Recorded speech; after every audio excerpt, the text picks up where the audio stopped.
আজকে শাক পাতার একটা ভর্তা দেখাবো। এই শাকের নাম মেলিসা পাতা।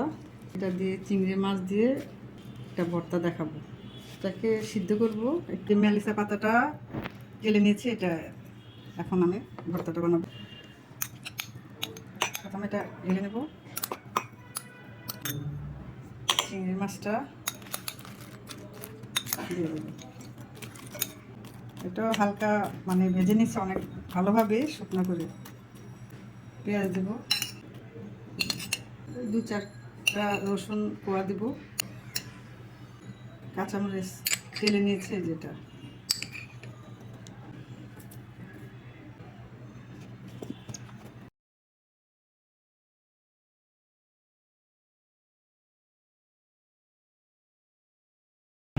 আপনারা বাসায় বানিয়ে দেখবেন, আমার থেকে অনেক ভালো লাগছে।